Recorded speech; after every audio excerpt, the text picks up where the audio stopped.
नमस्कार, मी ॲस्ट्रोलॉजर प्राजक्ता तुमच्या सगळ्यांचं आपल्या ॲस्ट्रो प्राजक्तामध्ये अगदी मनापासून स्वागत करते। आशा करते तुम्ही सगळे स्वस्त असाल, मस्त असाल आणि महत्त्वाचं म्हणजे पॉझिटिव्ह असाल। तर बघा, श्रावण महिना चालू आहे आणि श्रावण महिन्यात त्याचबरोबर चातुर्मास देखील चालू आहे। म्हणजेच या दरम्यान आपण भगवान शंकरांची तसंच भगवान विष्णूंची सेवा जर केली तर प्रत्येक सेवेचं फळ आपल्याला मिळतं। पण आता या श्रावण महिन्यामध्ये तुम्ही काही लॉ ऑफ अट्रॅक्शनचे असे उपाय देखील करू शकता ज्यामध्ये तुम्हाला प्रचंड फायदा होईल। फायदा म्हणजे कसा माहितीये का, मग धनप्राप्तीसाठी देखील उपाय आहे जे या श्रावण महिन्यामध्ये जर तुम्ही केले ना तर तुम्हाला तुमच्या आयुष्यात पैशाची कमी कधीच जाणवणार नाहीये। आणि तुम्हाला माहितीये की आपल्या सर्वसामान्य लोकांचे सगळ्यात जास्त, सर्वसामान्य पण नाही म्हणता ना, अगदी मोठे लोक आहे ना, त्यांचा सुद्धा कशापासून अडतं माहितीये का, ते म्हणजे पैसा कधीतरी येतो पण तो टिकत देखील नाही। तसं आलेला पैसा टिकला पाहिजे आणि आपल्या सगळ्यांना तर वाटतंच ना की आपल्याकडे भरपूर पैसा यावा, तर त्यासाठी पण आजचा हा उपाय आहे। पण या श्रावण मध्येच करू शकता बरं का तुम्ही हा उपाय। त्यामुळे मी 2 उपाय सांगणार आहे, व्हिडिओ स्किप न करता शेवटपर्यंत बघा। आणि हा उपाय घरातल्या स्त्रीनी जर केला ना तर त्या घरामध्ये कधीच पैशाची कमतरता जाणवणार नाहीये। असं का म्हणते मी माहितीये का, कारण की घरातली प्रत्येक स्त्री, मग ती सासू असू किंवा सून असू, ती त्या घरची लक्ष्मी असते। आणि जर घरातल्या लक्ष्मी प्राप्तीचा जर उपाय केला ना तर त्या घरामध्ये पैशाची कमी कधीच तुम्हाला जाणवणार नाही। त्यामुळे विशेष घरातल्या स्त्रीने हा उपाय करावा। आता काही कारणास्तव स्त्रीला करणं जमत नसेल तर त्या घरातल्या पुरुषांनी केला तरी काही हरकत नाहीये, पण जमत असेल तर प्रत्येकाने करावा, म्हणजे प्रत्येक स्त्रीने करावा असं मी नक्की सांगेन। उपाय काय आहे ते सांगते, त्याआधी उपाय करण्यासाठी काय लागणार आहे ते जाणून घ्या। उपाय करण्यासाठी आपल्याला 7 लवंगा घ्यायच्या आहे। तुम्हाला सगळ्यांना माहिती आहे की माता लक्ष्मीला लवंगा फार प्रिय आहे आणि आपण पैशाचा कोणताही उपाय करतो ना तो फक्त आणि फक्त माता लक्ष्मीचाच असतो, कारण की पैसा म्हणजे लक्ष्मीच आहे ना। मग हा उपाय जमलं तर शक्यतो शुक्रवारीच करा। आता बघा, श्रावण महिन्यातले 2 शुक्रवार तर झाले, पण अजून 3 शुक्रवार श्रावण महिन्यातले बाकी आहे। 2 शुक्रवार अजून श्रावण महिन्यातले बाकी आहे। त्या 2 पैकी कोणत्याही एका शुक्रवारी तुम्ही हा उपाय करू शकता। आणि शुक्रवारी नाही जमलं तर मंगळवारी करा, कारण की मंगळवार पण देवीचाच वार आहे, पण माता लक्ष्मीचा खास वार हा शुक्रवार असतो, म्हणून शुक्रवारी तुम्ही हा उपाय नक्की करावा। आता कसं करायचं ते ऐका। 7 लवंगा घ्यायच्या, त्यासोबत एक कलावा घ्यायचा आहे जो आपण हाताला बांधतो बघा, लाल पिवळा कलरचा असतो, तो एक कलावा घ्यायचा आणि 7 लवंगा आपल्याला घ्यायच्या आहे। 7 लवंगा आणि एक कलावा घेतला। आता 7 लवंगाच्या घेतलेल्या आहे ना त्या, आणि आपल्याला देवघरासमोर बसायचं आहे। म्हणजे देवघरामध्ये प्रत्येकाच्या माता लक्ष्मी असते, मग माता लक्ष्मीचा कॉईन असतो, कोणाकडे मूर्ती असते, कोणाकडे श्रीयंत्र असतं, काही ना काही माता लक्ष्मीचं आपल्या घरामध्ये असतं देवघरामध्ये। देवघरासमोर आपल्याला बसायचं आहे। कलावा असतो, त्या कलाव्याच्या सुरुवातीला आपल्याला एक लवंग बांधायची, म्हणजे बांधायच्या आधी ती लवंग आपल्याला आपल्या उजव्या हातात घ्यायची, कलावा आणि बाकीच्या लवंगा पुढे छान प्लेटमध्ये ठेवायच्या। देवघरासमोर बसायचं, बसायला आसन घ्यायचं। उपाय करताना मासिक धर्म, सुतक, विटाळ न समायाची काळजी पण आपल्याला घ्यायची आहे। एक लवंग हातामध्ये घेतली की आपल्याला एक वेळेस महालक्ष्मी अष्टकम म्हणायचं आहे। आता महालक्ष्मी अष्टकम थोडंसं मोठं आहे, थोडं म्हणजे काय, तारक मंत्र आहे ना, सेम तसंच आहे महालक्ष्मी अष्टकम। आपल्याला महालक्ष्मी अष्टकम एकदा म्हणायचं आहे। आता तुमचा जर महालक्ष्मी अष्टकम पाठ नसेल तर युट्यूबवर लावून द्या, किंवा एखादं छोटंसं पुस्तक बघ मिळतं, त्यामध्ये तुम्ही पुस्तक समोर ठेवून पण म्हणू शकता, किंवा तुम्ही मस्तपैकी, आता मला वाचताच येत नाही ते असं जर तुमचं म्हणणं असेल ना तर मस्तपैकी युट्यूबवर महालक्ष्मी अष्टकम अवेलेबल आहे, तुम्ही तिथे ते लावून देऊ शकता।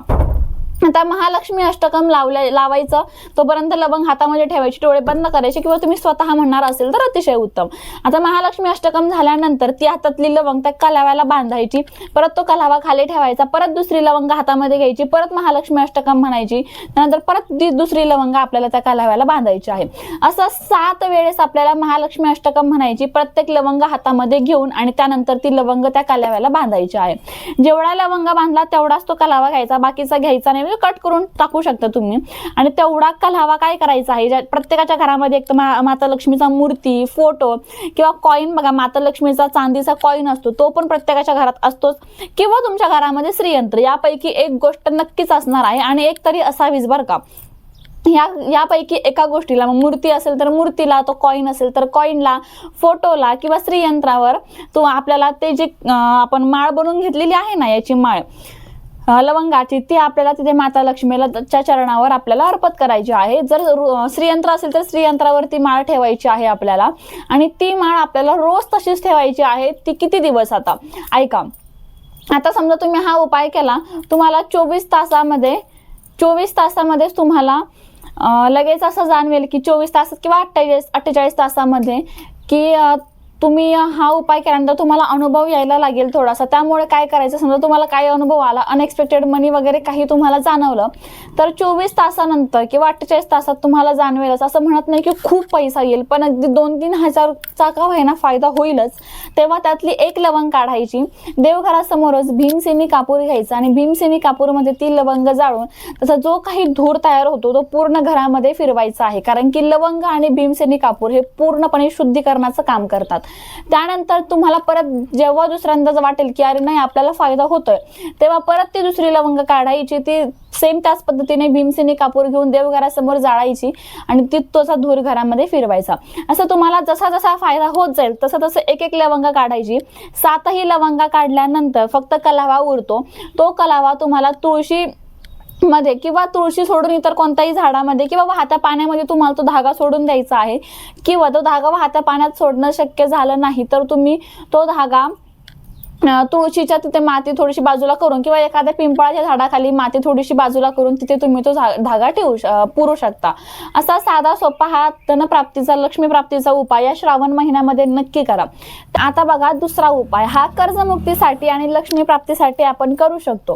त्यासाठी काय लागणार आहे, तर हा उपाय आपल्याला विशेषतः भगवान विष्णूंचा करायचा आहे. भगवान विष्णू का, तर आता सध्याला बघा जसं श्रावण चालू आहे ना, तसा चातुर्मास देखील चालू आहे आणि चातुर्मासामध्ये भगवान विष्णूंची जेवढी जास्त होईल तेवढी जास्त सेवा आपल्याला करायची असते. तर हा उपाय भगवान विष्णूंचा आहे. हा उपाय आपल्याला आपल्या तुळशी समोर करायचा आहे. 3 दिवस करायचा आहे. तुम्ही कोणतेही 3 दिवस घ्या. तुम्ही शुक्रवार, शनिवार, रविवार किंवा सोमवार, मंगळवार, बुधवार असे कोणतेही 3 दिवस सलग आपल्याला हा उपाय करायचा आहे. उपाय करण्यासाठी आपल्याला हळकुंड घ्यायचा आहे, कारण की भगवान विष्णूंना हळकुंड हे प्रचंड प्रिय आहे. एक हळकुंड आपल्याला घ्यायचा आहे आणि एक हळकुंड घ्यायचं. त्याचबरोबर आपल्याला काही कुंकू घ्यायचं आहे आणि आपल्याला आपल्या तुळशी समोर बसायचं आहे. तुळशी समोर तुपाचा दिवा लावायचा, तेलाचा नाही तर तुपाचा दिवा लावायचा आहे. अगरबत्ती लावायची आहे आणि एका प्लेटीमध्ये ते हळकुंड ठेवून त्यावर आपण जसा श्रीयंत्रावर कुंकुमार्चन करतो ना, सेम त्याच पद्धतीने त्या हळकुंडावर आपल्याला कुंकुमार्चन करायचं आहे. कुंकुमार्चन करताना काय म्हणायचं, तर श्री सूक्त एकदा म्हणायचं आणि एकदा व्यंकटेश स्तोत्र म्हणायचं आहे. व्यंकटेश स्तोत्र हे संस्कृत मधून म्हणा, प्राकृत मधून ते खूप मोठं जातं, त्यामुळे संस्कृत मधून जे व्यंकटेश स्तोत्र आहे ते एकदा म्हणा आणि एकदा श्री सूक्त म्हणायचं आहे. फक्त एकदा म्हणायचं. कुंकुमार्चन झाल्यानंतर ती प्लेट तुम्ही तशीच ठेवू शकता आणि आपण जो काही तुपाचा दिवा लावला आहे तो दिवा तुळशीला ओळून घ्यायचा, ती अगरबत्ती ओळून घ्यायची आहे. हा झाला पहिल्या दिवशी करायचा उपाय. दुसऱ्या दिवशी सेम याच पद्धतीने करायचं आणि तिसऱ्या दिवशी पण सेम याच पद्धतीने करायचं. उपाय शक्यतो संध्याकाळच्या दिवे लागणीच्या वेळेस करा, कारण की ती लक्ष्मी यायची वेळ असते. आता तिसऱ्या दिवशी उपाय करून झाल्यानंतर जे हळकुंड, त्यानंतर कुंकुमार्चन केलेलं जे काही कुंकू होतं ते हळकुंड आणि कुंकू तुळशीतलीच माती थोडीशी बाजूला करून तिथे तुम्हाला ते तुळशीमध्ये दाबून द्यायचं आहे. असा साधा सोपा हा लक्ष्मी प्राप्तीचा, कर्जमुक्तीचा उपाय तुम्ही नक्की करून बघा. फक्त 3 दिवस करायचा आहे. पहिला उपाय पण करू शकता आणि हा दुसरा, हे दोन्ही उपाय सोबत केले तरी देखील चालणार आहे. दोन्ही पण खूप खूप प्रभावी उपाय आहे. एकदा नक्की करून बघा. त्याचबरोबर तुम्हाला माहिती आहे की आपल्याकडे वेगवेगळ्या प्रकारचे क्रिस्टल्स अवेलेबल आहे. बघा आता हे तुमच्या समोर धनयोग ब्रेसलेट आहे, जे 6 क्रिस्टल पासून बनतं. सिट्रिन असेल, स्फटिक असेल, पायराइट असेल, ग्रीन जेड, ग्रीन ॲव्हेंच्युरियन आणि टायगर आहे. अशा 6 क्रिस्टल पासून हे धनयोग ब्रेसलेट बनतं. आता या धनयोग ब्रेसलेटचा खूप सुंदर अनुभव माझ्याकडे आहे. एका कस्टमरने तो अनुभव आपल्याला शेअर केलेला आहे, तोच मी तुम्हाला सांगते. बघा ताईंचा मेसेज बघा या स्वरूपात आलेला आहे आणि तो तुम्हाला मी वाचून दाखवते. तुम्हाला जर असेच वेगवेगळे अनुभव वगैरे जाणून घ्यायचे असेल तर इथे आपला व्हॉट्सअप नंबर आहे, तुम्ही व्हॉट्सअपवर मेसेज करू शकता. आपला एक व्हॉट्सअप ग्रुप देखील आहे, त्या ग्रुपला तुम्ही जॉईन व्हा, जेणेकरून तुम्हाला रोजचे नवनवीन अनुभव, त्याचबरोबर वेगवेगळ्या क्रिस्टलची माहिती सगळं त्यावर बघायला मिळणार आहे. आता अनुभव काय आहे ते मी सांगते, प्लीज व्यवस्थित ऐका. ताई, मी तुमच्याकडून 5-6 महिन्यापूर्वी धनयोग ब्रेसलेट घेतलं होतं, पण त्याआधी माझी परिस्थिती खूप वाईट होती. माझा व्यवसाय सतत लॉसमध्ये चालू होता आणि फक्त व्यवसायच नाही तर शेअर मार्केटमध्ये पण मी पूर्णपणे बुडालो होतो. मागील 2 वर्षापासून मी सतत नुकसान सहन करत होतो. परिस्थिती इतकी बिकट झाली की बायकोचे दागिने गहाण ठेवण्याची वेळ आली आहे. काही दागिने तर मला मोडावे लागले. एक कुटुंब प्रमुख म्हणून ही वेदना माझ्यासाठी खूप मोठी होती. त्यातच माझ्या मुलांचं शिक्षण चालू होतं. इंग्लिश मीडियममध्ये होते, होते, पण फी परवडत नसल्यामुळे मी त्यांना गव्हर्नमेंट शाळेमध्ये शिफ्ट देखील केलं होतं. असं वाटत होतं की सगळं माझ्या हातातून निसटून चाललं आहे आणि अशा परिस्थितीत मला धनयोग ब्रेसलेट बद्दल समजलं आणि मी ते तुमच्याकडून घेतलं.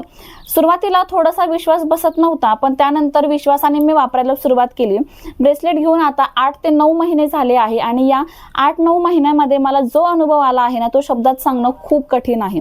हळूहळू माझ्या आयुष्यात बदल घडायला सुरुवात झाली. सगळ्यात आधी तर माझा व्यवसाय हा जो काही कोलमडला होता तो बऱ्यापैकी नीट झालेला आहे. तो व्यवसाय नीट झाल्यामुळे माझं जे काही घरातलं आर्थिक व्यवहार होते ते पण जरा सुरळीत चालू लागले आहे.